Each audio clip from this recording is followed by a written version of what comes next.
especially when you're doing something with a group of people, somebody is always going to be the worst. And I don't mean that in as bad of a way as it might sound.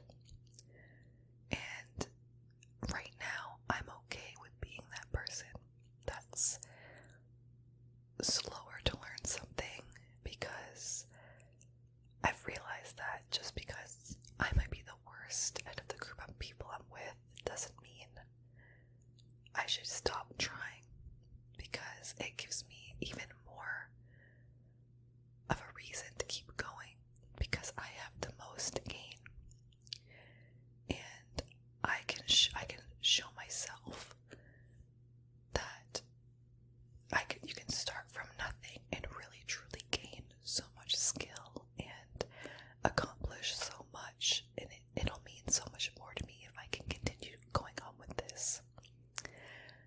And that's why I have decided to solely train that one martial art for now, because I want to be better and I want to get better, and I'm okay with being bad at it.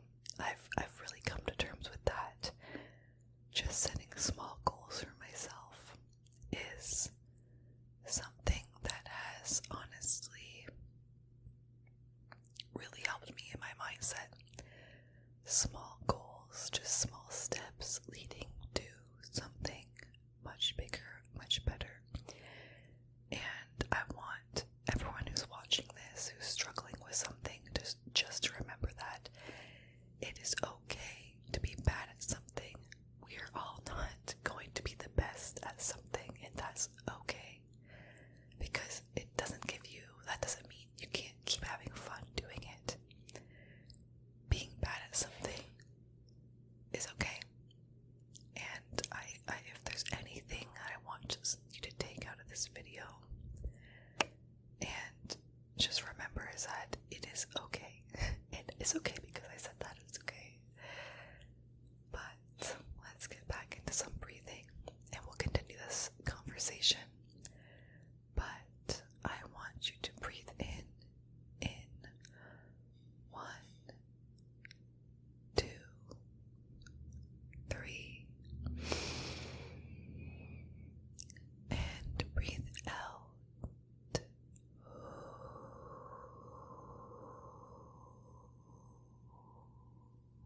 Very good.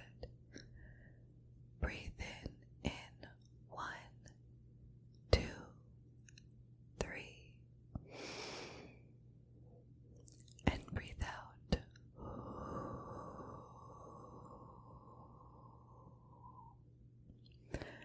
I know it can be really hard mentally coming to terms with failing at something, but I think with failure, something I've really learned as I get older is that there's always something you can learn and take away from failure. Of course, it feels great to win and be good at something, but the lessons you learn from failing can be so much more important than what you gain by winning sometimes. Because sometimes, sorry, my nose is starting to run, which is gross, but whatever. As you learn more, I feel like once you do get better, and I've experienced this through other hobbies I have, is the skills you gain by losing make that accomplishment feel so much more important, and it means, to me at least, so much more when I succeed at something. I don't want to win something out of pure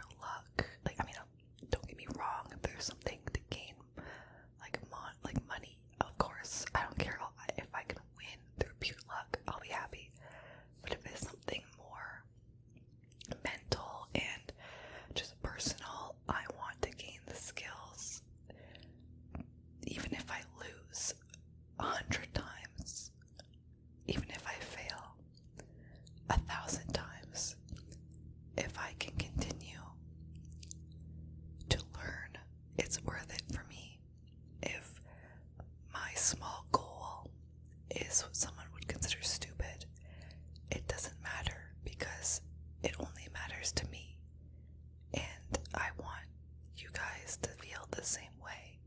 I don't want you to be ashamed if, say, as an example, you start running and you can only run 1 kilometer after training for I don't know how long. And somebody else might think that that's stupid, or they can run 10 kilometers so you're not as good as them. That doesn't matter, because as long as it's important to you and you're happy with your goal, that's all that matters. Anybody else, what anybody else says, doesn't matter. If they're trying to make you feel bad or belittle you, don't listen to them, because at the end of the day, if you're happy with your goal, I think that's amazing and you should feel accomplished with that. And that's the mindset I've decided to adopt, is small goals lead to big goals for me. Showing up, putting in that work, doing your time with something you enjoy is enough sometimes, because you don't want something you love to start feeling like a chore, right? And that's what jiu-jitsu was for me when I first started, is I was putting so much pressure on myself. And honestly, I don't think anyone I know watches my channel, but if they do, I'd be embarrassed if they heard me say this for some reason. But because I'm not trying to sound like I'm trying to be some professional athlete with jiu-jitsu. It's really just, I love learning things and I love gaining skill.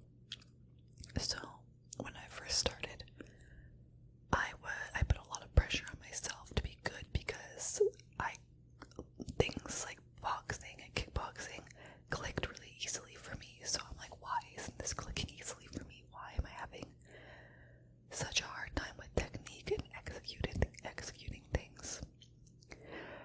So I put so much pressure on myself because I didn't want to disappoint the people who were training me. But all they wanted from me was for me to be happy with my skill. So it started to feel like a chore for me, and I really had to drag myself to go there.